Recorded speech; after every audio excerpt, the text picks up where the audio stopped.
Salut à tous, je suis très heureuse de vous retrouver dans le cadre de notre rendez-vous hebdomadaire Recap. Pour ceux qui nous suivent pour la première fois, Recap, c'est un bref retour sur l'actualité qui marque nos semaines. Tout d'abord, au nom de toute l'équipe du Recap, je vous souhaite une très belle année 2021.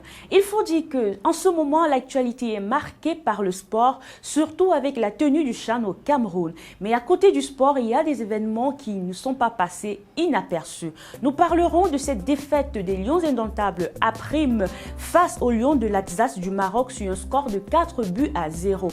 Nous reviendrons bien sûr sur cette libération de Mamadou Mota du MRC. Et comment ne pas parler de cette agression de Alain Edgar Mebengor à la prison centrale de Kondengui. Le recap, c'est tout de suite.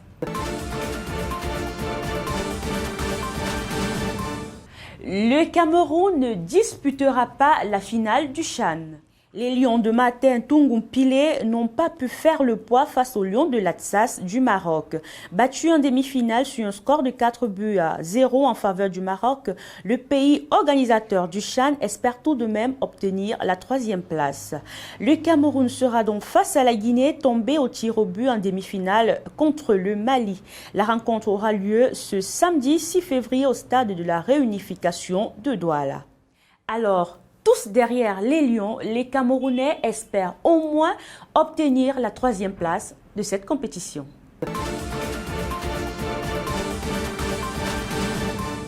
La défaite des Lions à Prime a presque failli noyer cette information. 8 banques camerounaises accordent 100 milliards de francs CFA de crédit à Eneo. L'opération de levée de fonds au profit du concessionnaire de suivi public de l'électricité vise à répondre à la forte demande d'électricité, à renforcer les outils de production, à développer et à moderniser l'infrastructure de distribution ainsi qu'à l'amélioration du service client. Est-ce que ça veut dire que c'est terminé les coupures d'électricité au Cameroun? Du moins, on l'espère.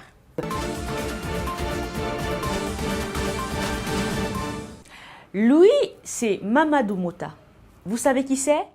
Pour ceux qui ne le savent pas, il est le premier vice-président du mouvement pour la renaissance du Cameroun, MRC. Il vient de recouvrer la liberté. Détenu à la prison centrale de Kondengui depuis 2019 pour avoir organisé une marche interdite de revendication de la victoire de Maurice Kamto à l'élection présidentielle d'octobre 2018. En octobre 2019, à la faveur d'une grâce présidentielle en direction de tous les marcheurs du MRC, Mamadou Mota aurait dû être libéré. Mais en juillet 2019, il est accusé d'être l'un des meneurs d'une mutinerie à la prison centrale de Kondengui, dans laquelle il est incarcéré. Mamadou Mota sera reconnu coupable de rébellion en groupe et condamné à 24 mois de prison en septembre 2019. Il voit alors sa peine ramenée à 18 mois en appel en octobre 2020. Monsieur Mamadou Mota, il n'y a pas eu beaucoup de changements pendant votre absence. Les Camerounais font face aux mêmes problèmes, alors vous n'avez pas raté grand-chose.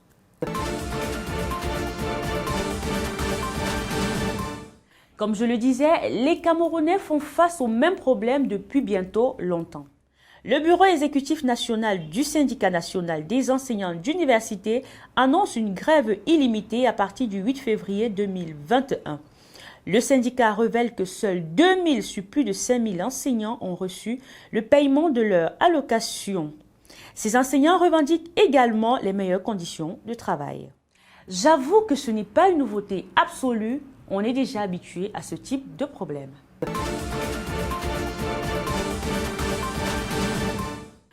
L'ancien ministre Edgar Alain Mebengor a été agressé par un autre détenu à la prison centrale de Kondengui. L'incident se serait produit le 4 février vers 18 h.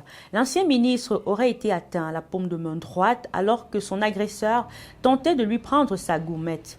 L'on parle d'une blessure profonde qui a saigné abondamment. Arrêté et écroué en mars 2019 sous accusation de détournement des deniers publics, il doit répondre des faits de distraction de fonds de l'ordre de 2 milliards de francs CFA lorsqu'il était ministre de la Défense.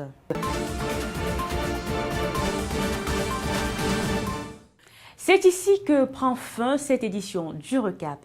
Retrouvons-nous la semaine prochaine. À très bientôt.